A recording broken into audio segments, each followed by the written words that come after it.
Hello, everyone. Good to see you.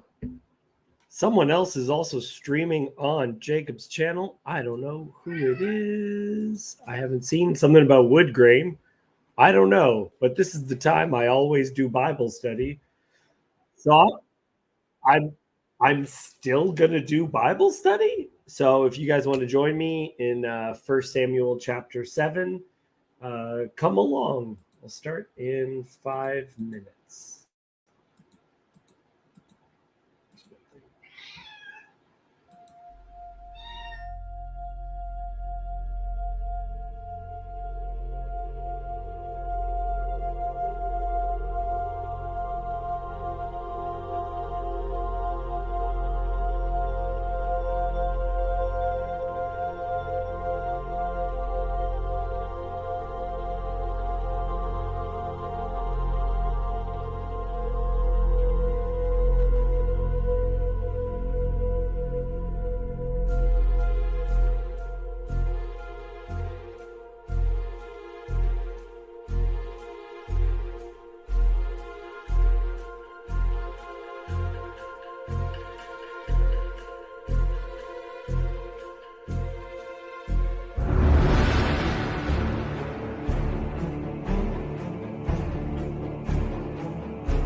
Hello, all.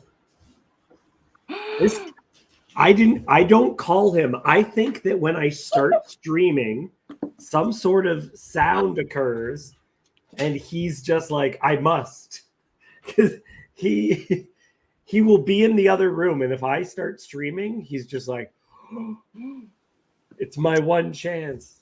Perfect. Amazing. You should make a little cat cam, like what Jacob used to have his little happy cam.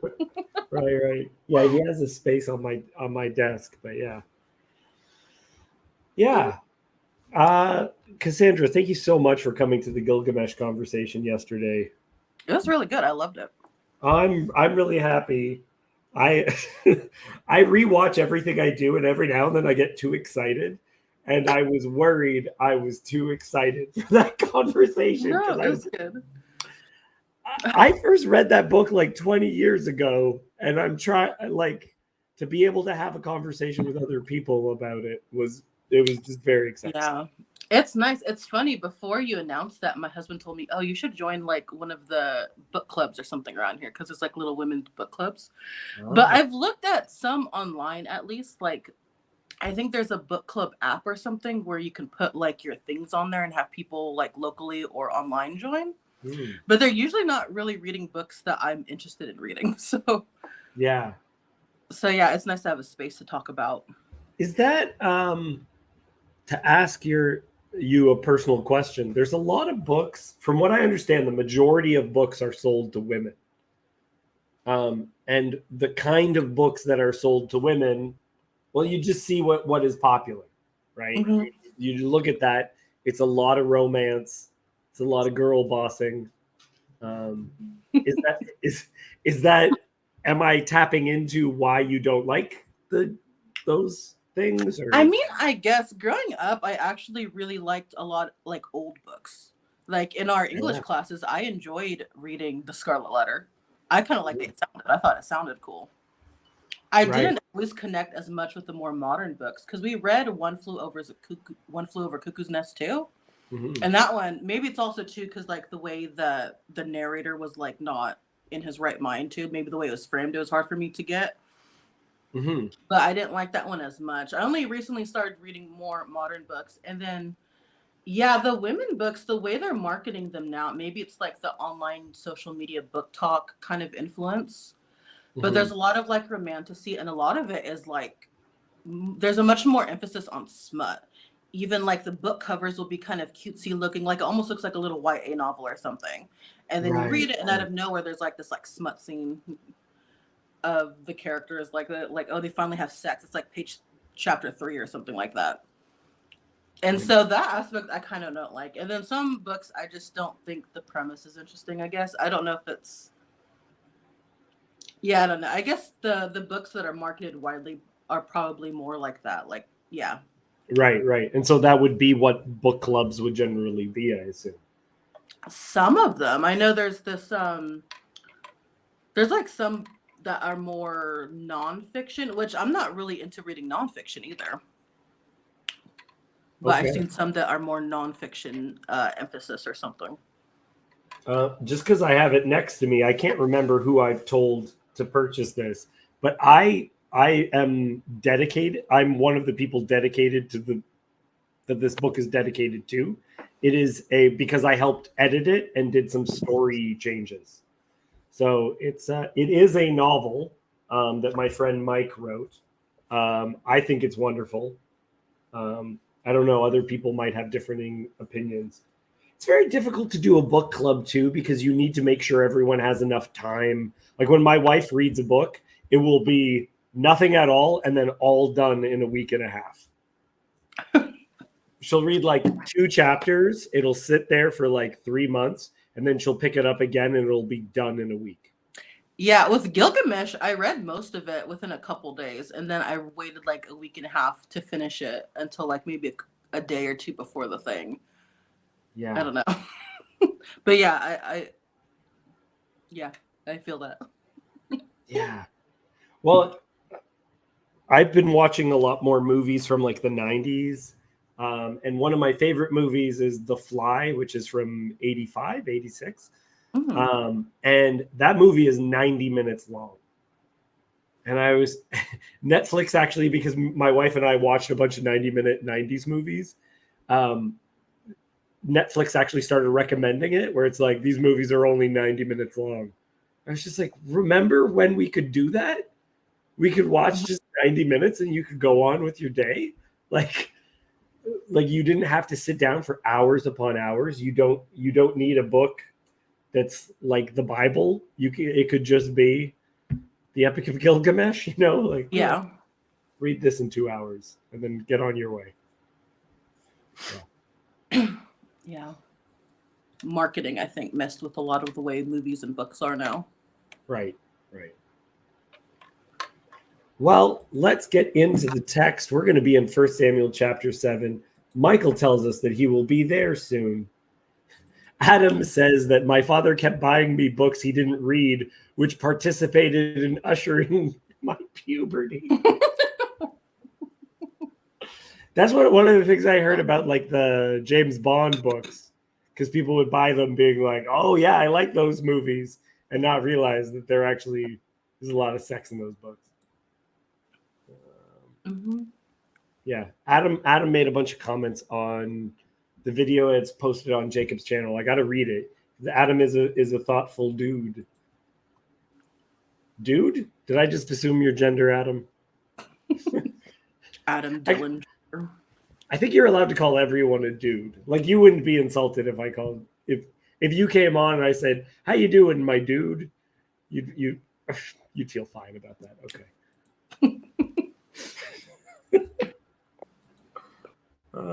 Like, everyone feels fine about guys. Yeah. Neutral.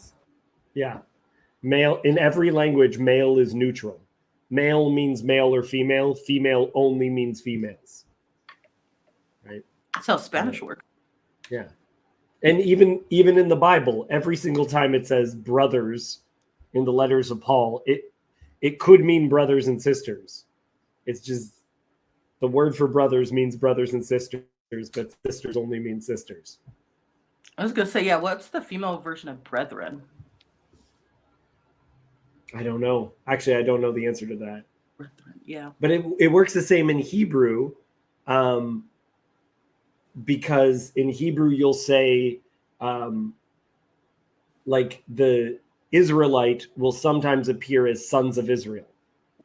Sons of Israel means children of. So they don't even always translate it. Right. Okay. Here's the Bible. This old book. The Ark of the Covenant was brought back in the beginning right here. So, Cassandra, is that big enough for you? Yeah. Okay, cool. Give us a read. Okay. And Samuel said to all the house of Israel, if you are returning to the Lord with all your heart, then put away the foreign gods and the Ashtaroth from among you, and direct your heart to the Lord, and serve him only, and he will deliver you out of the hand of the Philistines. So the people of Israel put away the Baals and the Ashtaroth, and they served the Lord only. That's great. That's great. Okay, so one of the things to notice is that Baal means Lord or husband.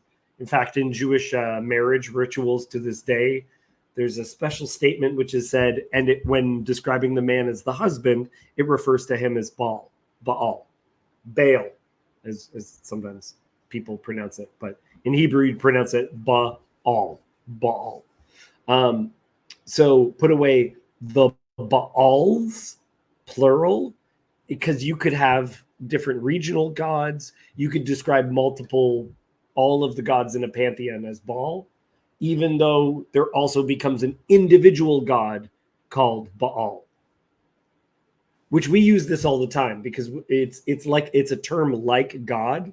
Sometimes people refer to God as the one only God, but you can also say gods, right? And refers to multiple different entities who are lower than what we mean when we say God.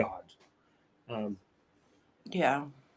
That's how it is in other mythologies. They're usually, I think they might have different names for lower deities, but when I read it in English, that's how they always translate it.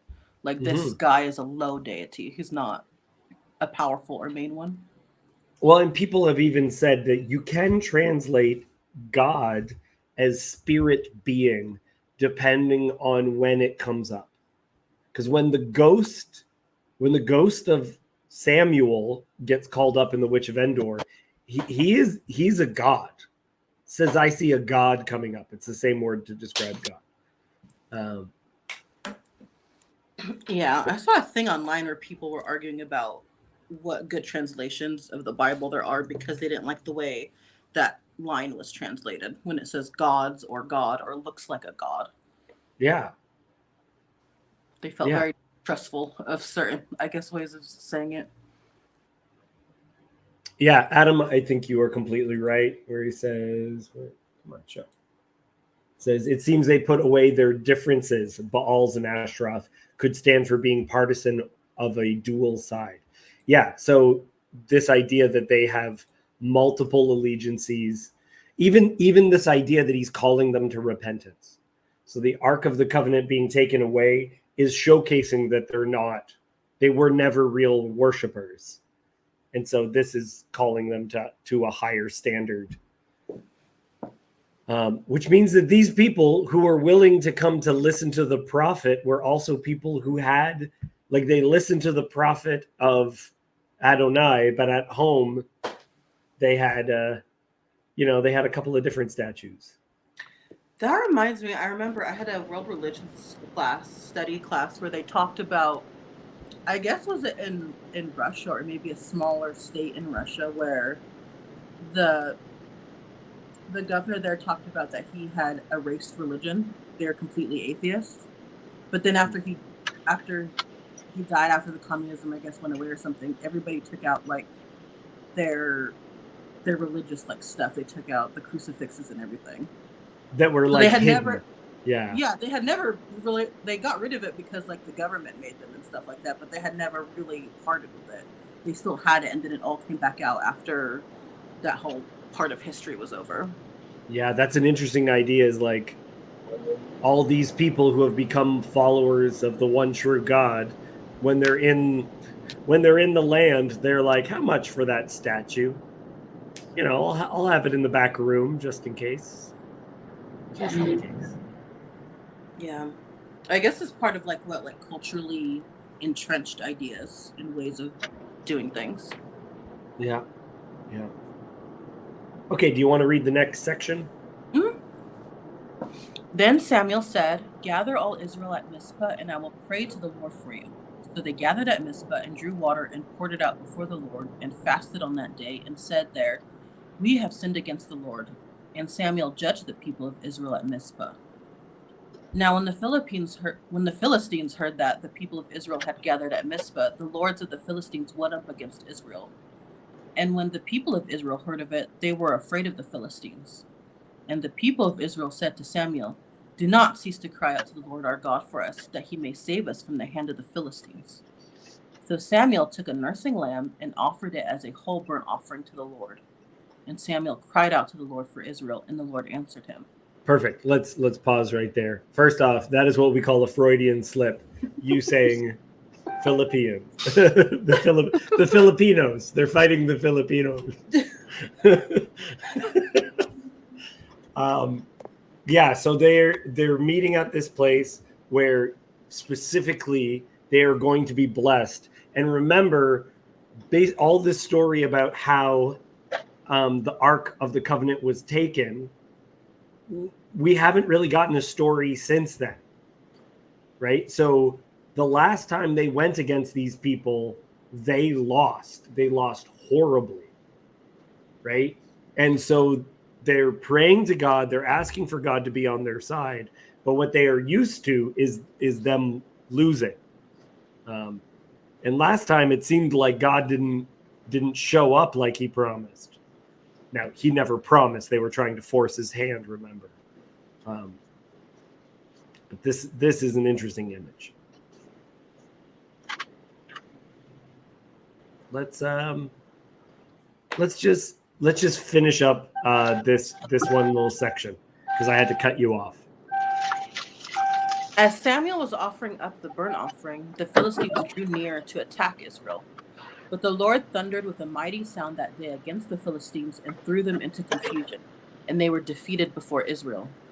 And the men of Israel went out from Mizpah and pursued the Philistines and struck them as far as below Beth-kar. That's great. That's great. So they win. Great. They are moving away from this period of utter failure to something a little more successful. The other thing that I think is interesting is that Samuel here, I'm going to mute Michael while I hear his car. The other thing that's very interesting is that how is Samuel referred to within this passage? He is referred to as a judge.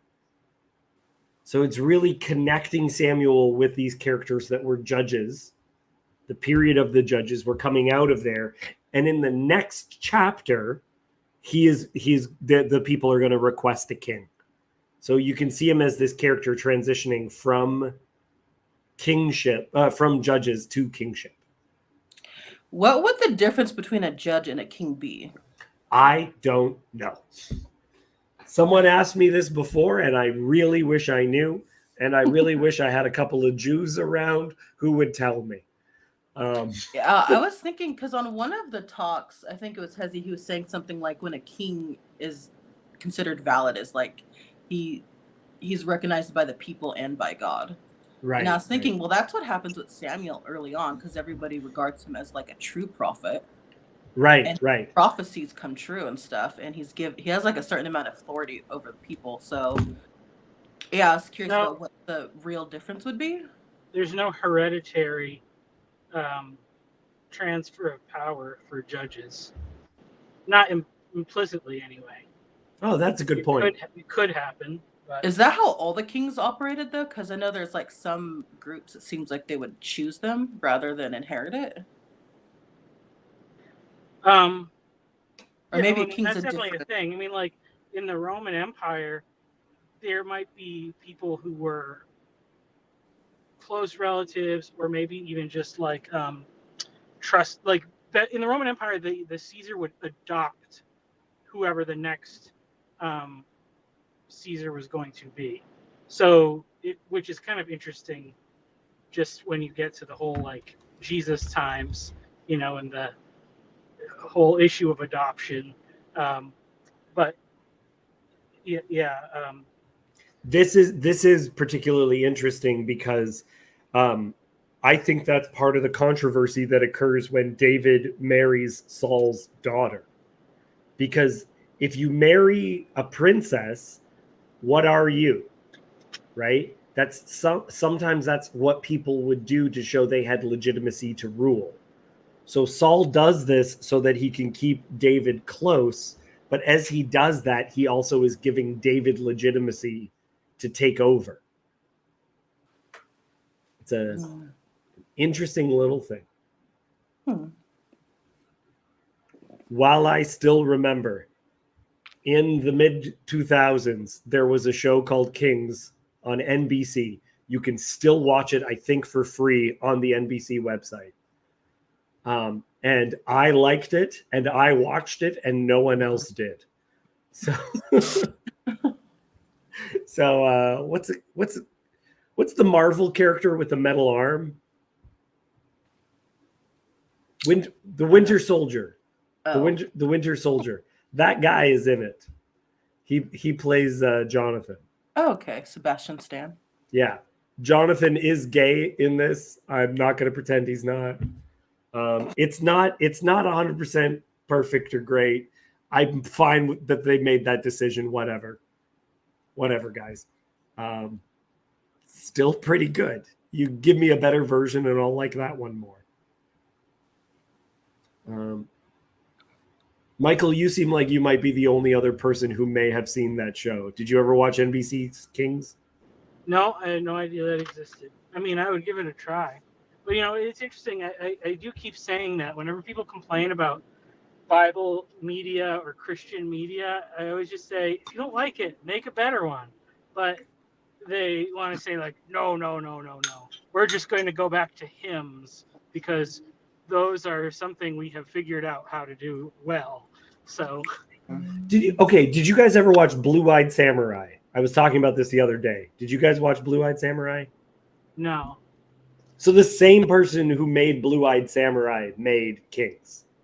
They've made some, I think they might even be involved in Logan, like the MCU story. Mm. I'm not sure. I'll have to look into that again. But either way, it's legit. It's an actual show. It has well-written bits, whether or not they're biblically accurate. Yes, Goliath is a tank. Like literally the vehicle, a tank, but still. Yeah, it's hard to find good, well-written, acted Christian media. I think prophet is the spiritual version of a king, such as a male role. Judge seems much more receptive, like a female having many men proposing. Well, you do. We're going to get there eventually, where the king is supposed to listen to other people. That's one of the ways Absalom tries to usurp his father. Let's continue, but Michael, are you driving? Can you read? No, I'm driving. Okay. But then Cassandra is eating, so what do we do? No, I'm good. Okay. All right. Then Samuel took a stone and set it up between Mizpah and Shen, and called its name Ebenezer, for he said, "Till now the Lord has helped us." So the Philistines were subdued and did not again enter the territory of Israel. And the hand of the Lord was against the Philistines all the days of Samuel. The cities that the Philistines had taken from Israel were restored to Israel, from Ekron to Gath, and Israel delivered their territory from the hand of the Philistines. There was peace also between Israel and the Amorites. Okay, that's great. That's great. The hand of the Lord was against the Philistines. Very, very good. This is where Ebenezer comes from. Evan is stone in Hebrew. So for now, the Lord has helped us. So it's a stone of help, is what Ebenezer means in Hebrew. So that's how they named the place. This chapter is a turning point chapter. I think there's supposed to be natural breaks in the text, and this is one of the breaks.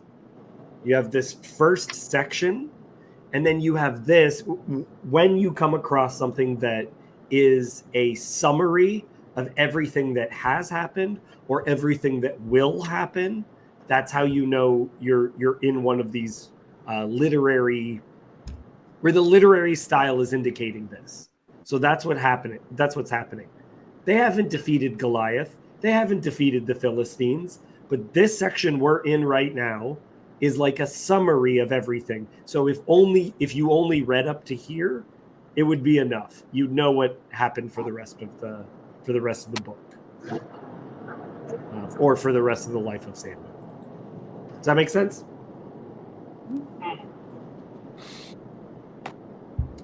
Any thoughts on this little section we went through? I was just thinking about why Dickinson named his characters Ebenezer and Ichabod. Yeah. Ebenezer Scrooge, stone of help. Is he described as being like stone? Maybe, I guess, because he's like what? Scrooge? Yeah. Yeah. He was a hard man with his nose to the grindstone. Oh, there we are. There we are. Okay, I was like, what is the beginning of that? As solitary as an oyster. That's one of I don't know why I remember that bit, but that's stuck with me. Okay. Finish off the chapter then.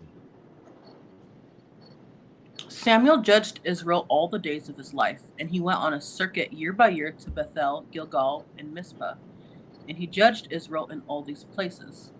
Then he would return to Ramah, for his home was there, and there also he judged Israel, and he built there an altar to the Lord.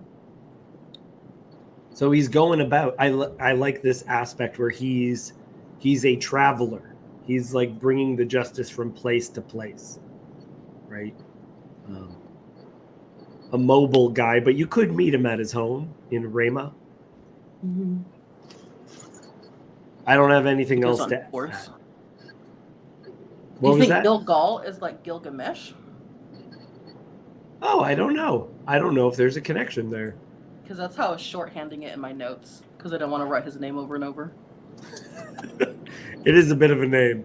Just call him Gil. Hey, Gil. Gilga.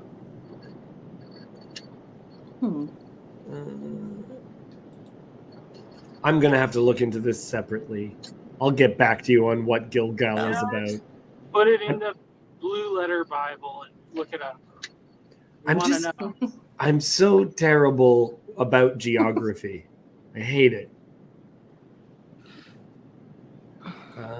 Okay. We're going to actually... Were the other judges, did they do judging for the rest of their life? Or it seems like they would only come up for a specific thing and then kind of go away. Well, in like the Book of Judges, I mean, I think that's just like, that was the exciting thing that happened in their life. And the rest of the time they were just arguing about goats that wandered into the wrong fields and stuff like that. Okay. Yes. Okay. Yeah. I'm not against that as a possible interpretation. It's like he was a mighty warrior. Also, he really helped in disputing whose cow that belonged to.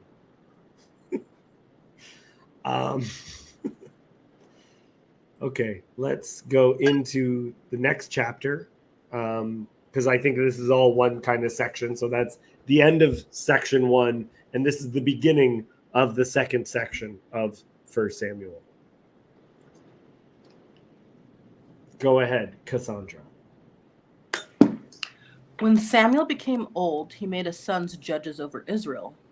The name of his firstborn son was Joel, and the name of his second, Abijah. They were judges in Beersheba. Yet his sons did not walk in his ways, but turned aside after gain. They took bribes and perverted justice. What does that remind us of?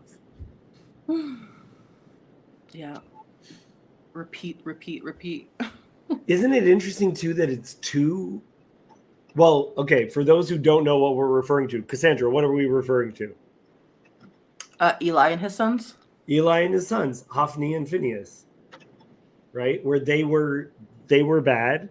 And that also connects with Aaron's sons who brought in the strange fire, right? We talked about that as well, where he's got 2 sons and they're both bad. What is interesting, I think, though, is that Samuel doesn't seem to be blamed for it. This repeatedly in Samuel, the children will sometimes turn away from the ways of the father. It's just repeatedly the children turning away from the way, or useless children, or people compromising because of their children. So yeah, you know, it's interesting just thinking from like the psychological aspect of it or whatever. Like, you know, Hannah's offering to give Samuel up was like this great deed or whatever, but you know, his dad just went along with it. His dad was a busy guy with another wife and other kids and all this, and then his, you know, essentially foster father was a bad father. So he learned, you know, what does he know about being a good dad, which is kind of the whole thing of this whole book too, with David too, you know, like essentially. yeah, because David's like the forgotten son, yeah, it's interesting. But it is interesting that he says that he made his sons judges, but it's not like that was a thing he had to do. It's not like a natural hereditary right thing. Right.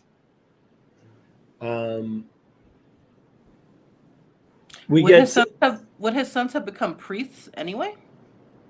No, he wasn't a priest. No, he was. He fulfills a role of priest.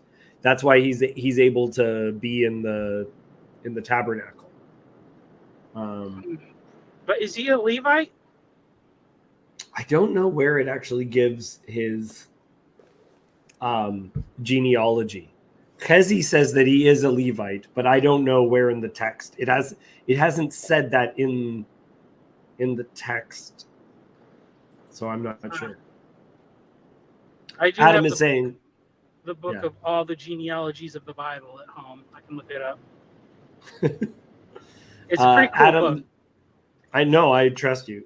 Adam says Samuel, by taking judge duty, refrained from having an active involvement, even if he knew the good, which allowed the bad to flourish in his sons. I wonder even about the fact that he's traveling all the time. He's constantly making the circuit, right? The cat's away kind of a thing. Career oriented. Yeah. And it's interesting because they're not functioning in any kind of priestly role the way that Samuel is, because Samuel is making altars and making offerings and all these things, but the kids are not priests, but it is saying that they took bribes and perverted justice. So within that role, it's kind of like the Hophni and Phineas version of if you were in the judging business as opposed to the priesthood business.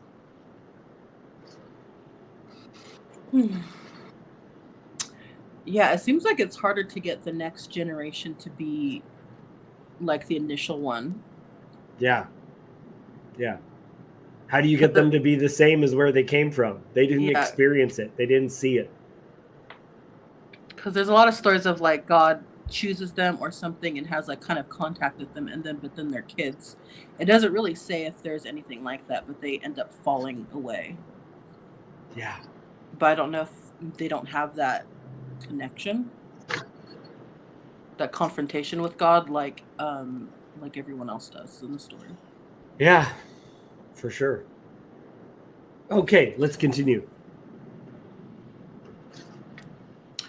Then all the elders of Israel gathered together and came to Samuel at Ramah and said to him, "Behold, you are old, and your sons do not walk in your ways. Now appoint for us a king to judge us like all the nations." But the thing displeased Samuel when they said, "Give us a king to judge us." And Samuel prayed to the Lord, and the Lord said to Samuel, "Obey the voice of the people in all that they say to you, for they have not rejected you, but they have rejected me from being king over them, according to all the deeds that they have done from the day I brought them up out of Egypt, even to this day, forsaking me and serving other gods, so they are also doing to you. Now then, obey their voice, only you shall solemnly warn them and show them the ways of the king." Okay, let me just bring that up. I want to bring up another passage of scripture. So the people are upset, obviously. Cassandra, you said that you kind of laugh at how blunt the Bible is sometimes. An example of that for me is, "Behold, you are old." It's like, I just love that. "Behold, you are old and your sons do not walk in your ways. Appoint us a king to judge us like all the other nations. The thing displeased us. Give us a king to judge us." Samuel prayed to Hashem, and Hashem said to Samuel, "Obey the voice of the people and all that they say to you, for they have not rejected you, but they have rejected me from being king over them." Okay. Did you guys grow up? I think a lot of evangelicals grew up being told that kingship was always a bad idea. Did you grow up with that as an idea? Yeah, I think so. I think it was kind of implied. Yeah. And never a good idea. God never wanted it. And I think I had enough Calvinism to like avoid the whole thing of, look at all this stuff that happened in the Bible that God never wanted to happen. So I don't know if I don't think, like, I think constitutional republics are like kind of have some advantages over monarchies, but I don't think that I don't know. I don't think I know what I know the thing you're talking about, the kind of teaching that you're talking about, but I didn't get too much of that. I don't think. Mm-hmm. Now, this is a very interesting image because we discussed this before, that the ark is God's throne, is made to look like God's throne. So this idea that they have not rejected you, but they have rejected me from being king over them.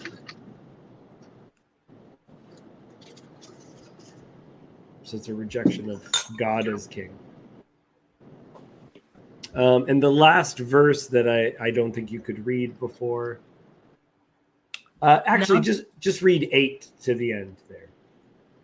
According to all the deeds they have done from the day I brought them up out of Egypt, even to this day, from the day I brought them up out of Egypt, even to this day, forsaking me and serving other gods, so they are also doing to you. Now then, obey their voice. Only you shall solemnly warn them, and show them the ways of the king who shall reign over them. Yeah. So is Samuel at all to blame? It seems like he's not. And I honestly don't know why he is not blamed for his children.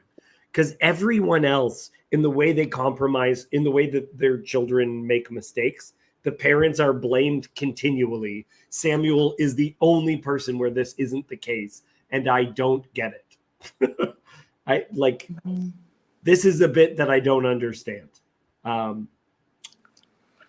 Joseph, if you watch this, please tell me. Yeah, usually the parents, it's usually a no-brainer. It's like, if the kid is bad, if there's something wrong with them, it's always the parents' fault. Yeah. But I think also, too, from the perspective, maybe if you have kids and you're raising them in the world, it's not like you can, put them into like a little bubble and separate them from like everything else that's happening in the world. So I don't know if it would have been like, maybe it's not his fault because he's living in a place where there is a lot of idol worship and stuff like that is Right. drawing his sons away. It doesn't really say. So I guess this is just like conjecture. Right. And this image of Adam is saying, is this telling us you don't have to be righteous to have a prayer answered? I would say yes, but it's almost like it can be bad when your prayers are answered. When God gives you what you want and what you want is bad. That's not good. But we just had Samuel say, come back, do something better.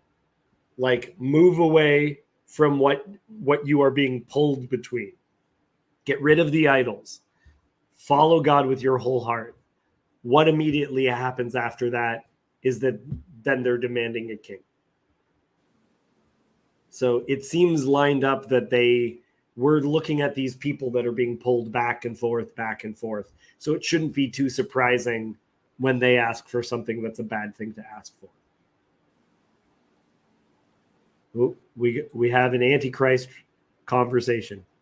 In this way, was Saul perhaps a reflection of the end times Antichrist spoken of in the Christian revelations? It states in his first 3.5 years reign, he will be the leader chosen and loved by masses. I don't want to get into that because I don't know exactly how we are supposed to interpret the passages that are sometimes called the Antichrist passages. But this is a good example of someone. People will get killed because of Saul. It will go badly. And we're entering into this section where it's going to be bad. But at the very beginning of Saul's reign, he's a great king. He even destroys the serpent. And what I mean by he destroys the serpent is the first good kingly thing he does is he kills a guy named Snake. There's a guy named Snake that Saul kills. His name is Nahash. So when you're reading it in English, it says, now there was a man named Nahash. And you just keep reading. But in Hebrew, his name is Snake. Saul is the killer of the snake.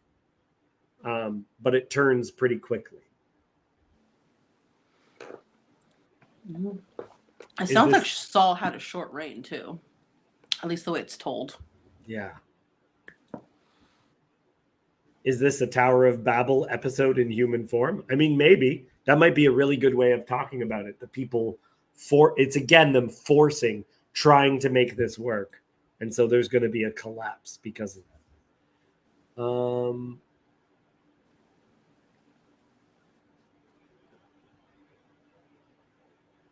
I think maybe, how much time do you have time if we continue? Yeah, I have time. Okay, cool. How about you out there in YouTube land? Do you have time? Okay.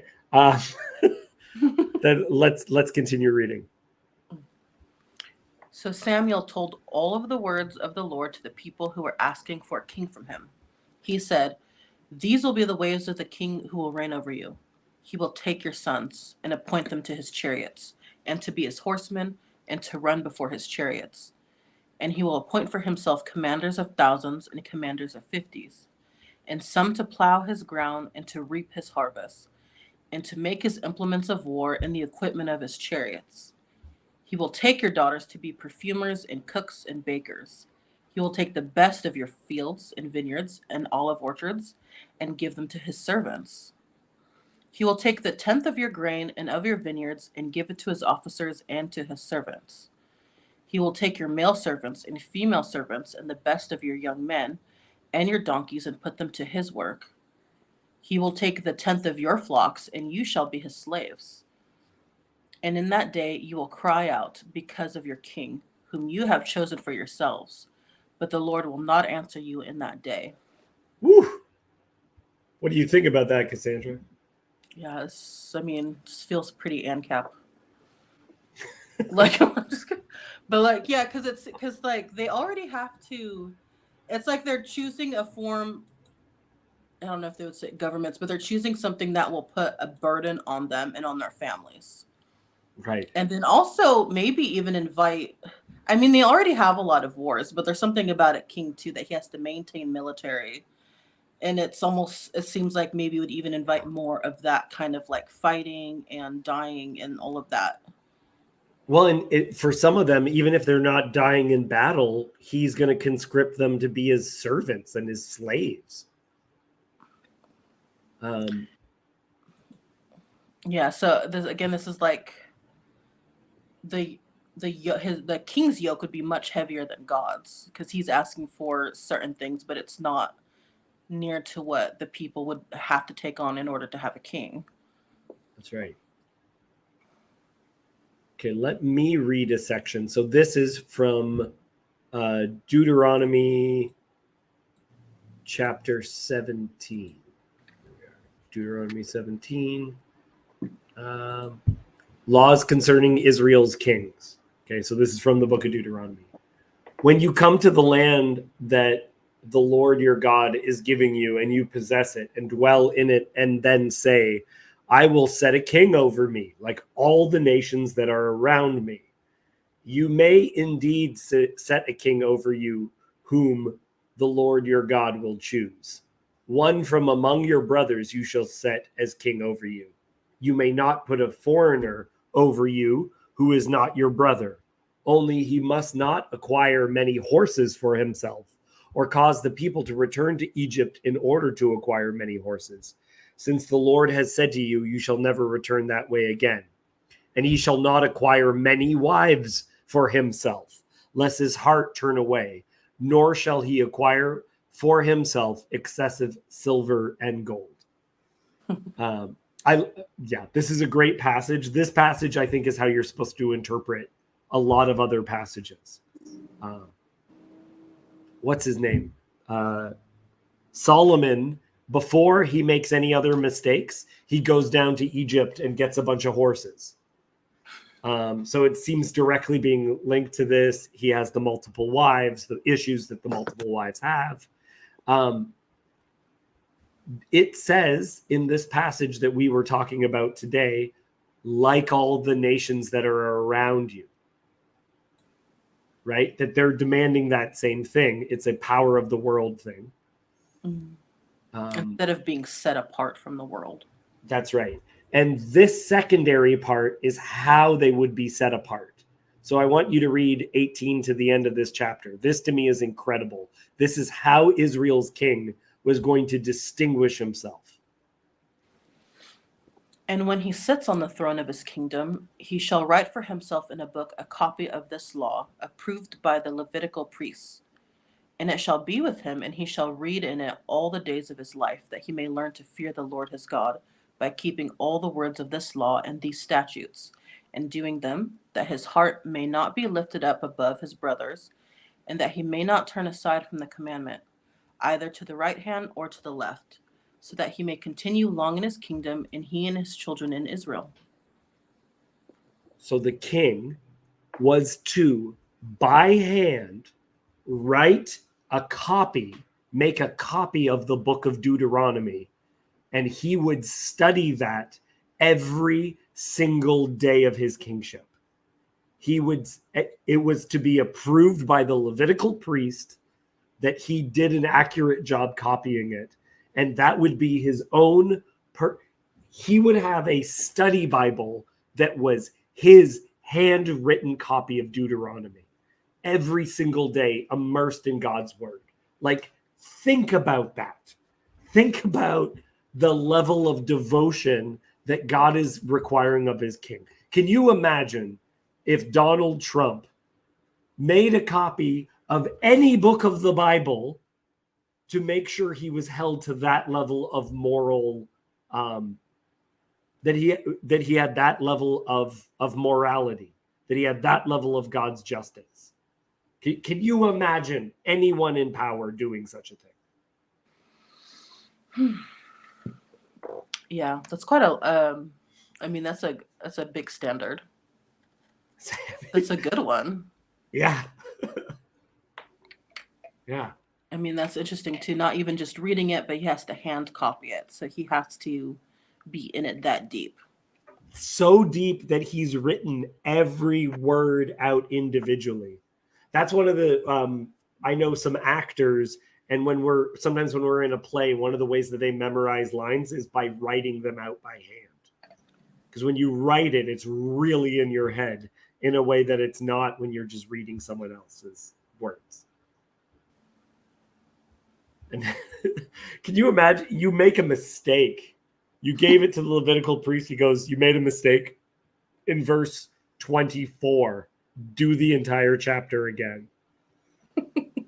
Yeah, that's a good humbling exercise thing too, because the king is not above everyone else. What did it say? Like, your heart shall not be lifted above your brothers. Yeah. Yeah. And then you also have those passages where, like in the Psalms, David talks about day and night I meditate on your law. Right? This is what we're talking about.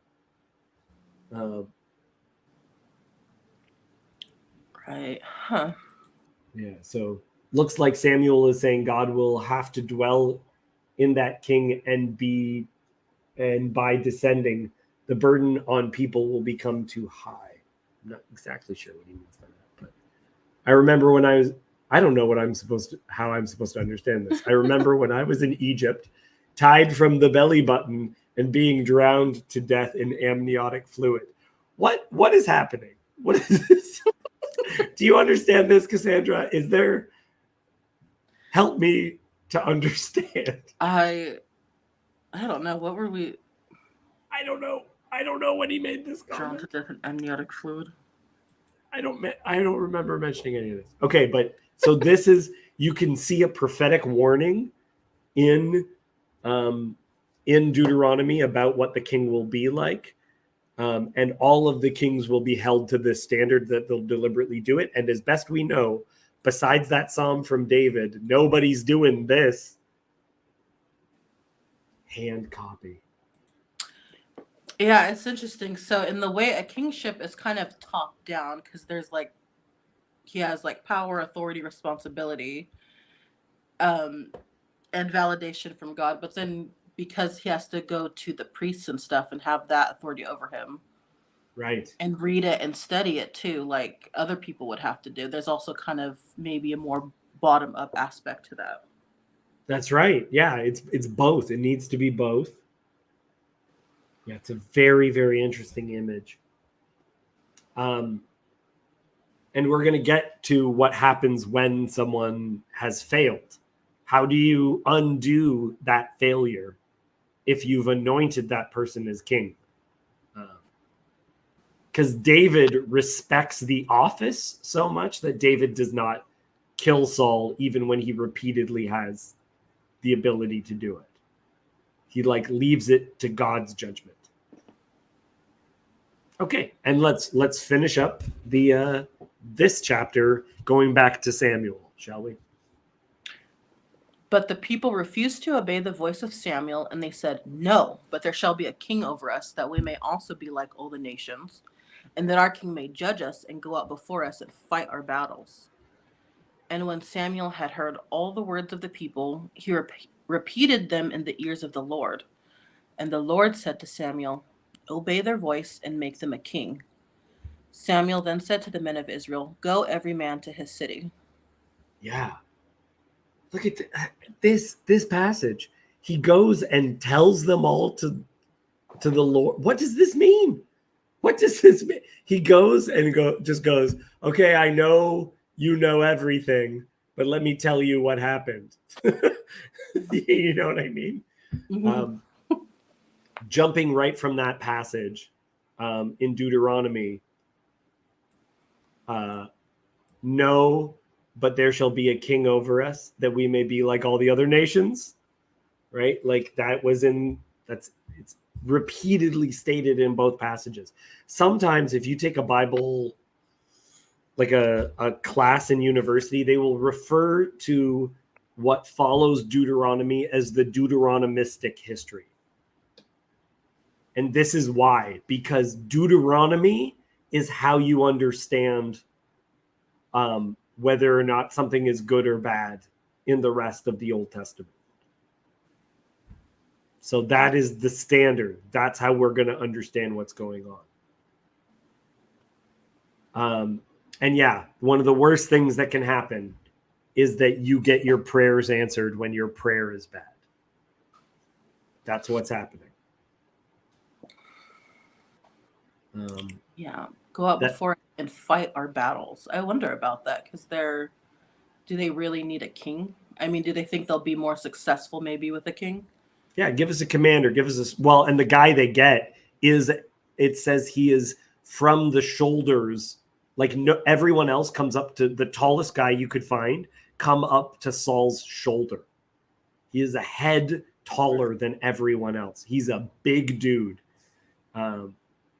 And especially when you're using a weapon like a spear, that means he has like an extra foot of distance. He can kill someone a foot sooner than anyone else. Big deal. That image, though, they want him to be a head, like a guy who's going to be at the head of our battles. But where does it say? He will take your sons and appoint them to his chariots and be his horsemen to run before his chariots. So he's going to put you on the front line, and they think they're getting a king who will be on the front line. Right?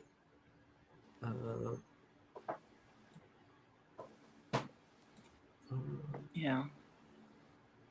It's kind of inviting a bureaucracy kind of too, because of all the stuff that a king needs or something, or the things that pop up around a king. Yeah. Yeah, he's going to become rich. He's going to enrich himself through the people, through taxes. This is the problem with what happens when you set up such a person.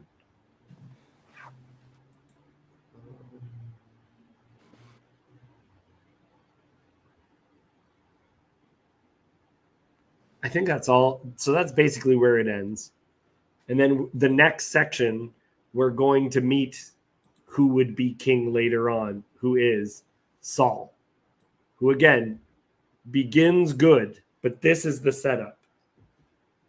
We know that we're getting into something terrible, and now we have to watch the terrible thing happen. Michael, do you have anything else to add? He's been lost. Yeah, lost in that spinning void. That's actually him just falling down a never-ending pit. Cassandra, any other thoughts? No. This is a great little chunk that we just covered.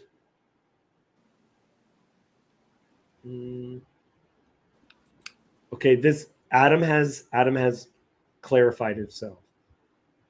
I meant the rope of slaves pulling stones mimics the baby in the womb to the placenta.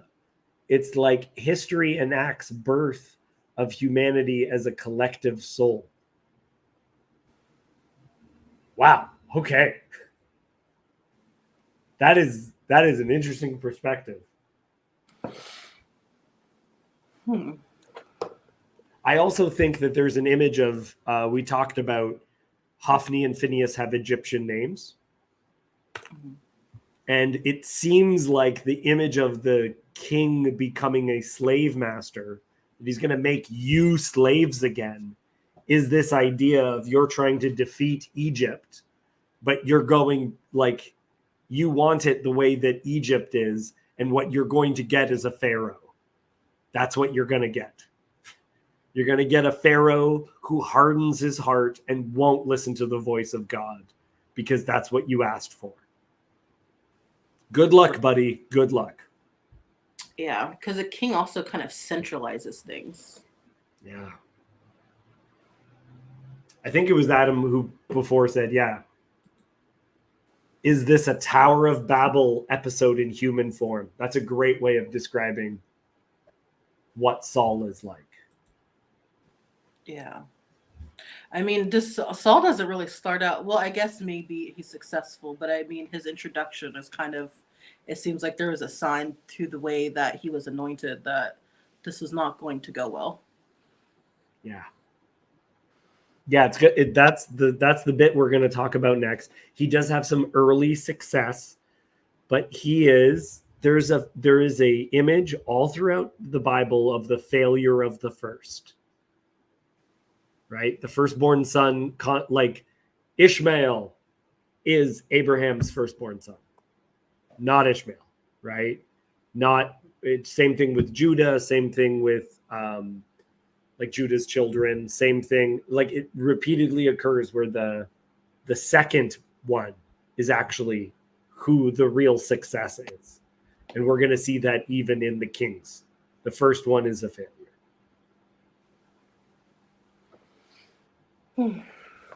Okay. Thank you so much. Thank you, Cassandra, for having the patience to listen to me prattle on after yesterday listening to me prattle on. I mean, I liked it. I like all the studies going on because I was watching Kale do his Heart of Darkness study too. Oh, I haven't listened to that yet. Yeah, it's a short book, so I've been reading that. I was trying to think of questions to ask because he's like, guys, you got to ask me questions. I'm talking to myself up here. Have you seen Apocalypse Now? Did someone ask that question? You know what? No, there haven't been many people asking questions. I think it's still kind of a small group. I haven't listened to a bunch of Kale stuff. I've only heard him on other people's channels, but he's a smart guy. I should listen to it. And I like Heart of Darkness. Yeah, he's done 2 streams so far on it. Mm-hmm. So Apocalypse Now was a modernization kind of Heart of Darkness. They made it in the Philippines when there was actually civil war, and they used real government helicopters. So every now and then filming would have to be stopped. The helicopters would all leave, massacre a bunch of people, and then come back and they'd continue filming. Oh my gosh. The opening is them dropping napalm on this forest, right? You know how they did it? You know how they did those special effects? The Filipino government just dropped napalm on a whole bunch of forest. They just did it. Oh They're like, who cares? In the movie, a cow gets slaughtered on screen. They just killed a cow. They just do it. It does not have, no animals were killed in the making of, because it just happened. One of the actors went on a cocaine bender and had a heart attack in the woods. There's just like so much horrifying things that happened that they made a documentary about the making of that movie. Wow. Marlon Brando was supposed to be, he's like he's the guy that they tracked down in Heart of Darkness, but he's supposed to be skin and bones, but he just kept on gaining weight. So they decided always to film him in shadow. He didn't have his lines memorized, so he would just babble on. So some of the monologues are just Marlon Brando just going on and on for no reason. But it's actually like, it will destroy you. It's like, whoa, what did I just watch? Wow. I had no idea. I mean, I always heard people talk about that movie. I guess that's why. So it's so crazy. They're like, we need you to find this guy, and then you hit play. Like, I thought the movie was gonna ramp up to crazy, and it's crazy right out the gate. It's crazy right out the gate. I don't know if I recommend it, because it is. It'll break you, Cassandra. It will. Yeah. You're I just- guess it makes sense in the Philippines too, because I don't think there's as much, I don't know, standards for certain things. Yeah. The documentary about the making of Apocalypse Now is called Hearts of Darkness. Mm. And they're interviewing the filmmaker, and he just goes, "This is not a movie about Vietnam. The movie is Vietnam. We were too young, too crazy, too full of drugs, and we just all went insane in the jungle." And then it's like, then the movie begins. What am I watching? I'll leave it there. Enjoy your book clubs. Enjoy Jacob talking about wood grain or whatever that's happening at the same time. Okay. Bye, everyone. All right. Bye.